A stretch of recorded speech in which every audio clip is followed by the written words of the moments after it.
Yeah, yeah. Whoa. Oh, oh, whoa. Sa bawat bundok, sa ilalim ng lupa. So, welcome tayo guys sa ating exploration ngayon guys. Nandito tayo sa Lanao del Norte. So, ito napakagandang site guys no dahil merong falls. Ayan, tapos makikita nyo doon sa ibaba, ayun no. Kitang-kita po dito guys sa itaas. Nasa around 30 meters po tayo. Nasa itaas tayong bahagi guys. Ayun po makikita nyo dyan sa ating video. Ayun po, meron siyang mukha ng tao guys, o parang sundalo, di ba?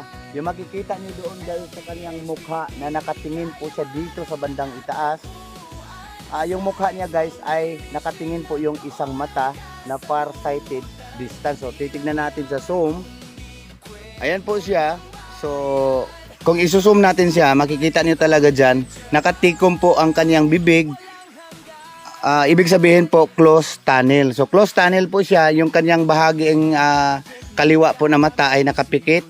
Tapos ito namang kanan na mata niya ay nakatingin po siya dito sa itaas ng falls. Ayan na, nandito tayo ngayon guys sa itaas. Yan, dyan kami dumaan.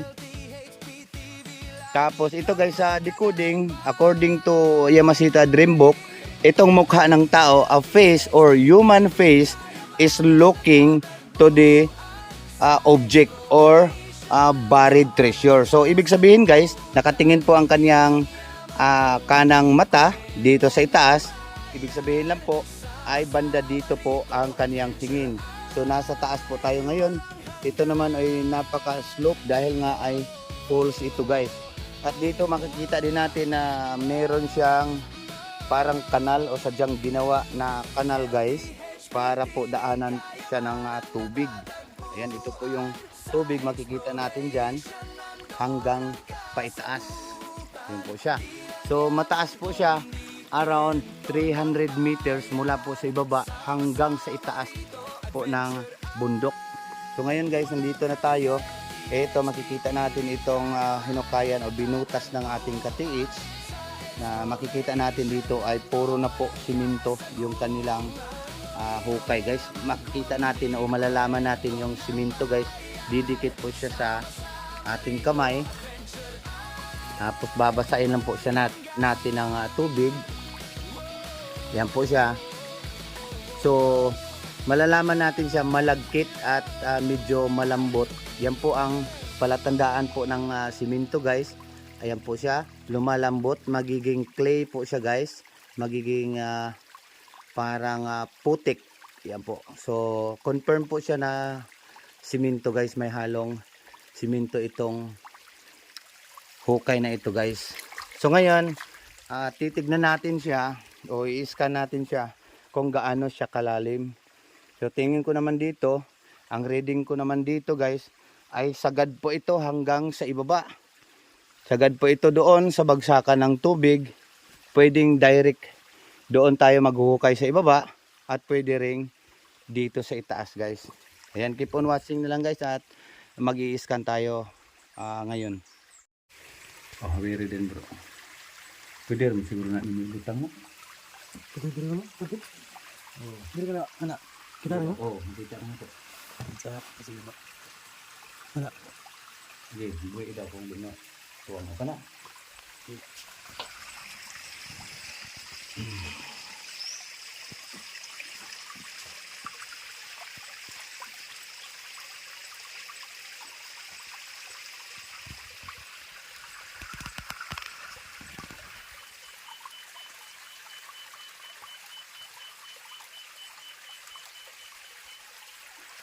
Nana diya bro sa laptop. Oh, nana.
Na ay bangagan eh.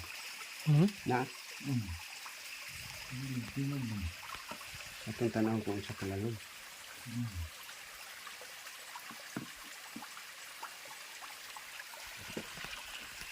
Pagnasan dong. Ablo. Oh. Treasure box o drum nga dito sa ilalim. Yan, so simentado. So, kita natin dito. Ayan po, mayroong box. Oh. Yan, naka-box talaga yan. Yan yung tinignan ng mukha ng parang general. Ayun oh. Ayun, nasa ibaba yan, around 30 meters. Tapos dito kami sa bandang itaas nag-scan. Yan, ito yung butas. Okay.